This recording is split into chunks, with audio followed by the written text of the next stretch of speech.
നമസ്കാരം.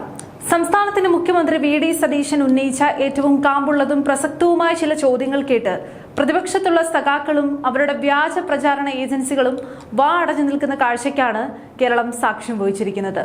തമിഴ്നാട്ടിലേക്ക് പോകാൻ ഒരുങ്ങിയ വൻ നിക്ഷേപ ഗ്രൂപ്പിനെ കേരളത്തിലേക്ക് ക്ഷണിക്കാനും സംസ്ഥാനത്ത് വലിയൊരു തൊഴിലവസരം ഉണ്ടാക്കാനുമായി ഹെലികോപ്റ്ററിൽ കൊച്ചിയിലേക്ക് പറന്നതിനാണ് ഇപ്പോൾ ഭരണഘടനാപരമായ സകല അതിരുകളും ലംഘിച്ച് ഇടതുപക്ഷവും ചില മാധ്യമങ്ങളും കുതിര കയറാൻ വരുന്നത്. ഹെലികോപ്റ്റർ ഉപയോഗിച്ചതിലൂടെ സർക്കാരിന്റെ ഖജനാവിന് 1 രൂപയുടെ പോലും അധിക ചെലവ് ഉണ്ടായിട്ടില്ലെന്ന് മുഖ്യമന്ത്രി വ്യക്തമാക്കിയിട്ടും വിഷയം വ്യക്തിപരമായ അധിക്ഷേപത്തിലേക്ക് മാറ്റി കപട വിപ്ലവം പ്രസംഗിക്കാനാണ് ഇരുവരും ശ്രമിക്കുന്നത്. ശരിക്കും പറഞ്ഞാൽ എന്ത് പ്രതിസന്ധി ഉണ്ടെങ്കിലും വി.ഡി. സതീശൻ എന്ന മുഖ്യമന്ത്രിയെ വളഞ്ഞിട്ട് ആക്രമിക്കുക എന്ന ഒറ്റ ഒരു ലക്ഷ്യത്തിലാണ് ഇടതുപക്ഷ പ്രൊപ്പഗണ്ട ടീമുകൾ തന്നെ പ്രവർത്തിക്കുന്നത്. മാസം തോറും വാടകയായി കൊടുക്കുന്ന 80 ലക്ഷം രൂപയുടെ പരിധിയിൽ സൗജന്യമായി പറക്കാൻ അവകാശമുള്ള 25 മണിക്കൂറിൽ നിന്നാണ് വളരെ ചെറിയൊരു സമയം മാത്രം മുഖ്യമന്ത്രി ഔദ്യോഗിക ആവശ്യത്തിനായി ഉപയോഗിച്ചത്. അതിനെയാണ് ഇക്കൂട്ടർ ഖജനാവ് മുടിക്കൽ എന്ന് വിളിച്ച് വൻ അഴിമതിയാക്കാൻ നോക്കുന്നത്.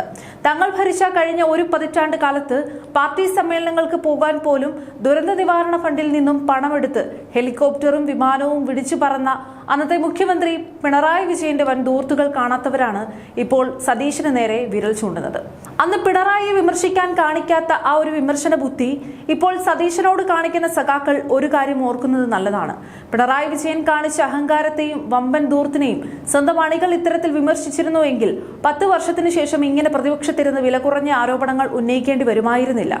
ഇപ്പോൾ കേരളത്തിലേക്ക് ഒരു നിക്ഷേപം കൊണ്ടുവരാൻ ശ്രമിച്ചതിനാണ് ഈ നെട്ടോട്ടം മുഴുവൻ എന്ന് മനസ്സിലാക്കുമ്പോഴാണ് സഖാക്കളുടെ അസൂയയുടെ ആഴം വ്യക്തമാകുന്നത്.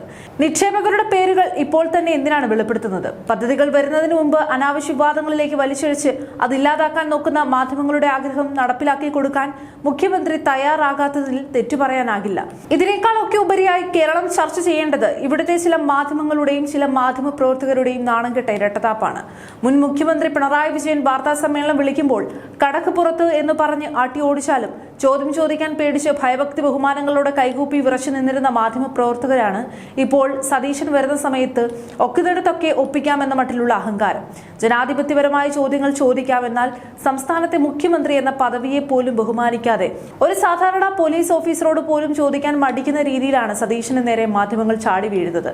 കയ്യിലൊരു മൈക്കുണ്ടെങ്കിൽ എന്തുമാകാമെന്ന ധാർഷ്ട്യം മാധ്യമങ്ങൾ ഉടൻ തന്നെ അവസാനിപ്പിച്ചേ മതിയാകൂ. ഒരു ഭരണാധികാരി എന്ന നിലയിൽ വ്യക്തിയെ ബഹുമാനിച്ചില്ലെങ്കിലും ആ ഭരണഘടനാ പദവിയെ മര്യാദയോടെ അഭിമുഖീകരിക്കാൻ മാധ്യമങ്ങൾക്ക് കഴിയണം. പിണറായിക്ക് മുന്നിൽ അക്ഷരം പ്രതി എല്ലാം അനുസരിച്ച് നിന്നവർ ഇപ്പോൾ സതീശന്റെ ഓരോ ചുവടുവെപ്പിലും കള്ളത്തരം കണ്ടുപിടിക്കാൻ ഇറങ്ങി പുറപ്പെടുന്നത് എന്തുതരം പ്രവർത്തനമാണ്? എന്ത് ആരോപണങ്ങൾ പരമ്പരയായി വന്നാലും കഴിഞ്ഞ കാലത്തെ അഴിമതിയുടെയും ദൂർത്തിന്റെയും ചരിത്രം വെച്ച് ഇടതുപക്ഷത്തിന് സതീശനെ തളർത്താനാകില്ല. നാടിന്റെ വികസനത്തിനും ജനങ്ങളുടെ നന്മയ്ക്കും വേണ്ടി ധീരമായി തന്നെ തീരുമാനങ്ങൾ എടുക്കുന്ന ഒരു പുതിയ സർക്കാരിനെ ഇതുപോലെയുള്ള തരംതാണ കുത്തിത്തിരിപ്പുകൾ കൊണ്ട് തകർക്കാമെന്ന് കരുതുന്നത് വെറുമൊരു മനോരോഗം മാത്രമാണ്.